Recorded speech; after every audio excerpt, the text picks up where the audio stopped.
नमस्कार, मैं अंजना और आप देख रहे हैं अभ्यंक न्यूज नेटवर्क, भारत का सबसे सर्वाधिक खबरों वाला चैनल, जो आपको निष्पक्ष सच्ची खबरें सबसे पहले अभ्यंक न्यूज नेटवर्क पर मिलती हैं। एयर इंडिया को वैश्विक ब्रांड बनाने की कोशिश को बड़ा धक्का। खराब ग्राहक सेवा के लिए पहले से बदनाम है ये एयरलाइन। अहमदाबाद लंदन यात्री उड़ान संख्या AI-171 का हादसा तब हुआ जब टाटा समूह एयर इंडिया को दुनिया की सबसे प्रतिष्ठित नागरिक विमानन कंपनी बनाने के सबसे महत्वपूर्ण चरण में प्रवेश करने वाला है। एयर इंडिया ने जून 2023 में दुनिया की दो दिग्गज कंपनियों एयरबस और बोइंग से कुल 470 विमान खरीदने का समझौता किया था। एयर इंडिया ब्रांड को सबसे बड़ा धक्का लगा। $70 अरब के सौदे के तहत एयर इंडिया को विमानों की आपूर्ति की शुरुआत इसी साल जून-जुलाई से की जानी है। इसमें बोइंग 787 मॉडल के 20 ड्रीमलाइनर विमान भी शामिल हैं। जानकारों का कहना है कि इस हादसे के बाद एयर इंडिया ब्रांड को सबसे बड़ा धक्का लगा है। पहले से अपनी खराब ग्राहक सेवा के लिए बदनाम इस एयरलाइन के लिए इस धक्के को संभालना बड़ी चुनौती है।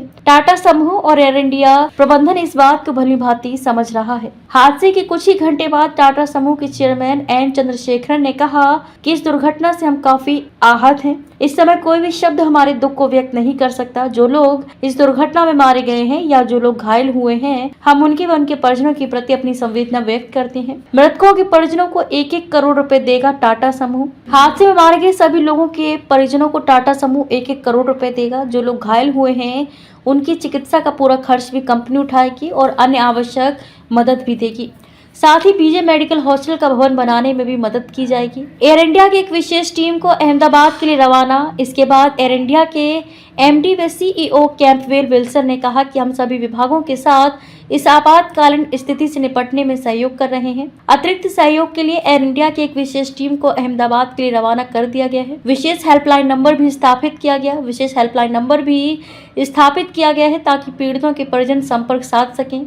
हम उन्हें सही सूचना देने की कोशिश करेंगे। इसके बाद एयर इंडिया ने उक्त उड़ान में सवार यात्रियों के परिजनों व क्रू सदस्यों के परिजनों को दिल्ली व मुंबई से 2 विशेष उड़ानों के जरिए अहमदाबाद पहुंचाने की घोषणा की है। सरकार से एयर इंडिया को हासिल करने के बाद टाटा समूह ने इसको दुनिया की सर्वश्रेष्ठ एयरलाइनों में शामिल करने के लिए 5 साल का रोडमैप तैयार किया है। इसमें बोइंग के ड्रीमलाइनर विमानों की खास भूमिका होने की बात कंपनी बता रही है। एयर इंडिया बोइंग से 240 नए विमानों की और खरीद करने वाली है। कंपनी के मुताबिक वह 20 बोइंग ड्रीमलाइनर के अलावा बोइंग से 240 नए विमानों की और खरीद करने वाली है। इसके अलावा एयरबस से 210 विमान खरीदने का सौदा किया गया है। विमानों की आपूर्ति का सिलसिला कुछ सप्ताह में ही शुरू होने वाला है। बोइंग की तरफ से ड्रीमलाइनर की नए सिरे से सुरक्षा जांच की जाए। जानकारों के मुताबिक बोइंग 787 दुर्घटना के बाद दृश्य बदल गया है। बहुत संभव है कि अगले कुछ दिनों के भीतर एयर इंडिया और बोइंग की तरफ से ड्रीमलाइनर के नए सिरे से सुरक्षा जाँच की जाए। उक्त जाँच पूरा होने के बाद ही नए ड्रीमलाइनर विमान की आपूर्ति फिलहाल संभव दिखती है।